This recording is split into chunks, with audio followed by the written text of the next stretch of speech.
Hi, and welcome to a new KSAT Money Q&A. I'm Ivan Herrera, and today I'm joined by Stephanie Scheller, the CEO of Grow Disrupt, which produces professional business events. Stephanie, thank you for joining me today. I am psyched to be back, Ivan. I have so much fun chatting with you every time. It was so much fun last time, and we talked about loans and grants, and it was so much fun. So if nobody's checked it out yet, if you really are interested about loans and grants, go check it out, ksat.com/money. But today we're going to be talking about the solopreneur, the business owner that does it all. But before we get to that, can you tell us a little bit about yourself and how you help business owners for viewers who may have missed the last KSAT Money Q&A? Yeah, so I love this topic. I'm incredibly passionate about the solopreneur conversation because for a long time I was a solopreneur. Like I have a team now and like a real company, which is still kind of weird to wrap my head around. But for a long time, I was the only person. I was the solopreneur, and that was how I got my business off the ground. So back in 2014, I started my business May of that year. I was working a full-time job at the time and just was at a point where I really needed to get out. The work culture that I was in was toxic. There were a lot of issues going on. I was concerned about the financial viability of the company I was with at the time. And I was like, there has to be a solution. So I started a sales training practice at the beginning of May 2014. And at the end of August, I was running all the financials for the month. And I'd made more money part-time than I had full-time. And when I say part-time, running my sales training practice, than I had working full-time. And so I drove into work that day with a 2 weeks notice that I like typed up on the computer real quick and printed out and was like, I'm done. And it's been an evolution from there into what we do now, which is designing and producing these educational events. And the reason we made that transition is because we realized there's all these small business owners who are making such a great impact.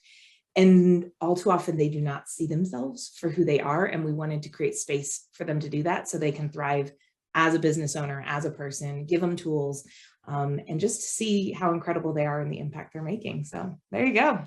Awesome. Well, congratulations on your success. That's really cool and a really inspiring story, especially for those solopreneurs who are just starting out. So according to Entrepreneur Magazine, solopreneurs are on the rise, especially with a lot of them leaving their jobs. Can you give me a rundown of what a solopreneur does usually like on the daily? Oh my gosh, everything. The thing about a solopreneur is they are the only person in the business that's solopreneur. They may have a couple of contractors, like some of them have outsourced bookkeeping. So, that is, if you've got a bookkeeper who does your books, but you're doing everything else in the business, I would still consider that a solopreneur. They may have outsourced a couple pieces, but they're still doing fulfillment so that, if they're selling products, they're the ones who's receiving the sale, who is packing it, who is taking it to the post office, who's inputting the tracking code into the computer so that it can be shipped. They're the ones who are marketing the business, getting the videos, editing the videos, posting the videos. They are managing the finances. They're doing sales. They're doing IT. So they're the ones who have to figure out, well, the computer's running slow today. What's going on? Or they're the ones who are going, my website went down. Oh my gosh, my website went down. They are the company, and some great perks, some great drawbacks to both sides of that one. Hey, going on to that, can you share some of those pros and cons of being a solopreneur? What type of person do you think could be cut out to be a solopreneur? I love that. I think first of all, there are some really great pros and cons. And one thing I learned very quickly as a solopreneur was that there are some people who just want to be solopreneurs. Like they don't want to build a business, a big business. What I encourage those people, they're like, Steph, I don't want to have employees. I don't want to have a team. I just want to do my thing. And that's okay. I know some people who will try and like shame that, like, well, if you're going to build a business, you need to build $1 billion business. And, look, not everyone has that passion. So I really think we need to stop shaming people who just want to build, because sometimes it's a phase. For me, when I finally left my corporate job, I was burned out. I was exhausted.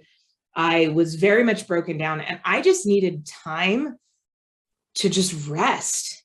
As a solopreneur for like a year, I had some contractors, but it was pretty much just me for a year after that. that was all I could handle. And so that's great. I mean, those are the pros, right? I don't have a boss except for myself, which that's a whole conversation. Sometimes we are our own worst boss, but we don't have to dig into that one. But you have no boss. You have no one who is chasing you down, beating you down, driving you nuts, pulling you in 40 directions. It's you. You don't have to deal with annoying coworkers. So I'm rather introverted. The whole idea of working from home just lights my soul on fire. And I didn't have to worry about coworkers or the office politics that always kind of drove me crazy working a corporate job. I love, as a solopreneur, you have absolute control over time and money. You want to take time off? Take time off. Who's going to get mad at you? Like maybe your bank account, if you're taking too much time off, but really you have control over that. You have control over, you're like, hey, I want to make some extra money. When I was getting ready to get married in 2015, it was like, we need some money to pay for the wedding. Okay, great. I'm going to go sell some more stuff and we'll have more money to pay for the wedding. So those are some awesome pros. I think some of the cons are, obviously, health insurance is a big thing to keep in mind. As a solopreneur, you are responsible for providing your own health insurance, and that can get expensive very quickly. Other cons can be like that whole, like, you're in charge of your money. You're also in charge of your money. So that can be like a double-sided, like, oh no, there's not enough money coming in today, this week, this month. I don't know how I'm going to pay bills. So unless you personally have some kind of safety net built in, that can be a con. That can create a lot of stress, which can then create this really ugly cycle for solopreneurs where they're stressed out. And so they end up kind of becoming off-putting in their marketing and people don't want to buy from them, which now means they have less money. They become more stressed and now they kind of drive more people away. So that's a spiral I really encourage people to try and stay out of. Manage finances closely. We'll talk about some of that. But I think the other con of being a solopreneur is you are doing it all, and it can become very challenging to manage that and maintain identity as a person and as a business owner, and understand they have to stay separate. I have to take care of myself first so I can take care of the business, because things get so intertwined that it can become very difficult to see any separation. Definitely. And thank you so much for sharing those pros and cons. Now, I want to touch a little bit about technology. I've been seeing some solopreneurs on TikTok, actually, that have been documenting a lot of their experiences and, just seeing everything that they're doing. I've seen a lot of different technology companies that have, spawned because of these solopreneurs. So, what 3 apps or programs do you think would be beneficial for solopreneurs who are just starting out? Fantastic question. I think one of the ones that I wish I had when I first started is Canva. It's a graphic design program. I think most people are familiar with it at this point, and it just makes life so easy. It has incredible editing tools built in that enable people to do things they would not be able to do otherwise. I mean, I remember when I first started trying to play around with graphic design, and I was trying to remove the background on a photo, and it took me like an hour. And now Canva can do it in 2 seconds. It's phenomenal. So that is 100%. They have templates built in. It's a great tool to really level up your graphic design very quickly without having to get professionals involved, including logos. Side note, like, I know a lot of entrepreneurs will freak out about trying to get their logo and brand all perfect from the get-go. And quite frankly, you're probably not going to land on exactly what you want from the get-go. So relax, deep breath, and just get something to keep going, keep things moving forward. You'd asked me, I think I forgot to answer it, but what kind of person's cut out to be a solopreneur? And I think the biggest thing that comes to mind is a self-starter who focuses on results. You have to get things done and keep moving as a solopreneur. That's super important. Canva is great for that. The next one I actually really, really recommend is some variety of a project management software. I think I was going to talk about a different one, but some variety of a project management software. We personally use Asana, but there's really great ones out there. Monday, Trello, there's so many. Find one that you like, and then use that to help organize what are all the day-to-day things that have to be done, so you make sure nothing's falling through the cracks. Because some really important things, because there's so much going on. Some really important things like marketing can end up falling through the cracks, which then of course hits the finances because you don't have enough sales coming in, which creates that stress and starts that cycle we just talked about. So the other thing a project manager allows you to do is, as entrepreneurs and solopreneurs, I at least am always getting like ideas like, oh, that's a cool business idea, or that's an idea for a piece of marketing, or that's an idea. And I would start, when I started my business, I would start one idea and then I would get another idea and I'd be afraid I was going to lose it. So I would go start on the next idea, but this idea is like only half done. But then I would get another idea. And so then I would have to run over here and start this one because I would be afraid I was going to lose that. And now I got 3 half done. And then I would get another one. Now I got 4, and it just cycles. So having project management software allows me to go, that's a cool idea. I'm going to go add that to my ideas section and revisit it when I have time to deal with that.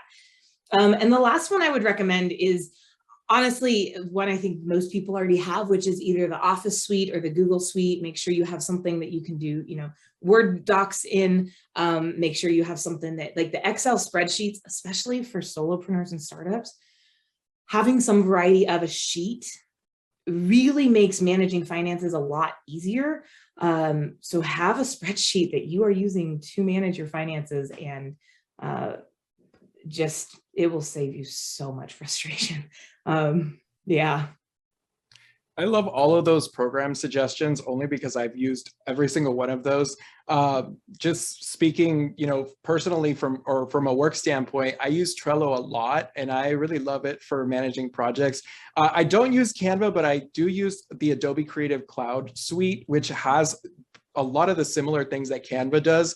And so I think those are 2 great options. And of course, Microsoft Office or the Google, suite, those are awesome because definitely you need those sheets to take care of those finances. So the Small Business Association has identified that 81% of small business owners had no additional employees other than their own, which is a really big chunk of these small businesses. So it's just growing exponentially. I know you're no stranger to being a solopreneur after you were able to take on your business full-time in 2014. What are 3 mistakes to avoid when becoming a solopreneur? Good question. I'm always big on like, what are the mistakes so that I can try and not make them and save myself some sanity. So I think one of the big mistakes that comes to mind is allowing yourself to get caught up in perfect over done. See, we have this idea that it's got to be exactly right. We have to get QuickBooks set up from the get-go, right? If you notice, I didn't say QuickBooks when it comes to managing finances. I said, Sheets or Excel, because that you can get done and you can create an Excel and then go, I want the date, I want the type of revenue, the total, and where it came from, and just log that. Like that's as far as it has to go. You could have another tab that's just the expenses and log it the same way. But getting things done is so much better than having to make it perfect. Because if you sit there and go, well, I got to figure out how to get QuickBooks set up. Well, now there's 3 days of not getting anything done because you're watching, YouTube tutorials on how to set up QuickBooks and it's still not working for some reason because half the tutorials are outdated. But like, that's the frustrating part. And so the biggest mistake is getting caught up in, I have to get this done right, perfectly. We have to get the right logo, the right website, the right software, the right whatever. I'm going to test out 8 project management softwares to land on the right one for me.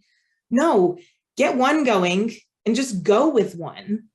And then when you start to get familiar with it and you're like, well, I like this feature, but I don't like this feature. Now down the road, you've got business going. So you have the luxury of time to worry about that. For now, just keep things going. That's probably the number one mistake. I had to tell every solopreneur I talk to, done is better than perfect. Make it your mantra. And they all give me dirty looks. And then they make it their mantra. And the ones that do manage to pull off growing the business.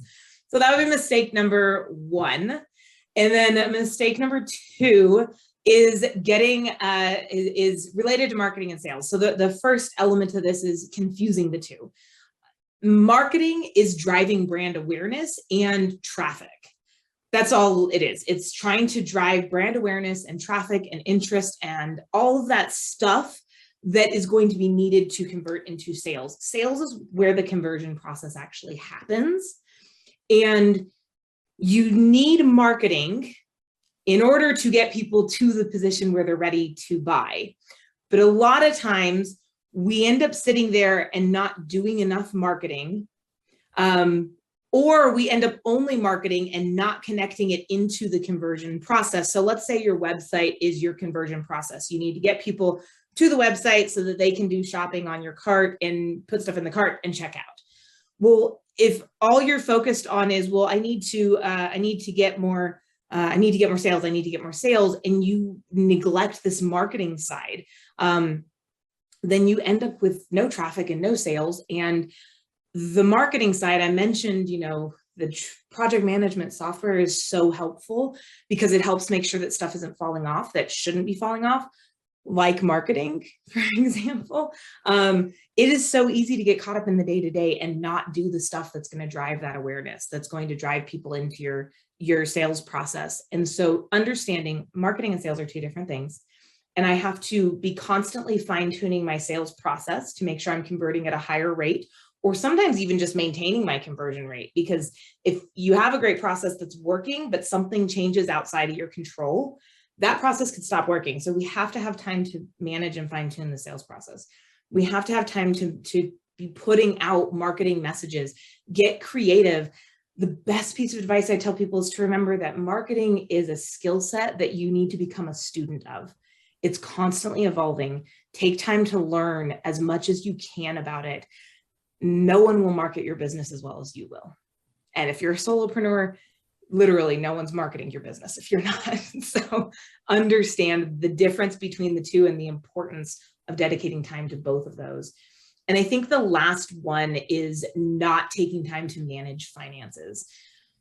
As solopreneurs, a lot of times we will end up operating on and speaking from experience, the money that's in the bank account, that's my money. Well, not necessarily. I recommend that the business is treated as its own separate entity. As I mentioned earlier, the money that comes into the business then has to be distributed. Some of it's going to go into payroll, which will be paying you, and some of it's going to go into inventory if you have inventory, and some of it needs to go over here for marketing, and some of it needs to go over here for taxes, because guess what?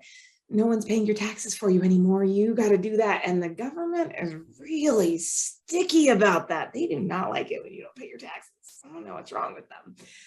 But you have to manage that. So every dollar that comes in, split it out. I'm going to put 40 cents to payroll. I'm going to put 15 cents in the tax. And if you want to really get like super detailed with this, you can do the Mike Michalowicz profit first concept, get a bunch of different bank accounts, and every dollar that comes in, 40 cents go here, 15 cents go to taxes, 10 cents go to inventory, the rest of it goes to marketing, or however you need to split that up. But understand what the split needs to be, and then protect the integrity of the company's finances. Also understanding, for example, if you are working on an inventory basis, when you sell something, it can be really exciting because it's like, oh my gosh, I just made $100. Well, now you have to replace that, and it costs $40 to replace. So before you go say, out of this $100, I'm going to put, 15% over here. No, $40 needs to go into inventory right then and there, and make sure you're well aware of what you're going to need to spend to keep the business going so that you're protecting the future of your company. Those would be my three biggest mistakes is messing up your sales and marketing and not managing your finances. And I already forgot the first one. I was so excited about the other two. Stephanie, thank you so much for sharing all that information and the tips for solo entrepreneurs. Where can people find your work? And do you have anything else to add?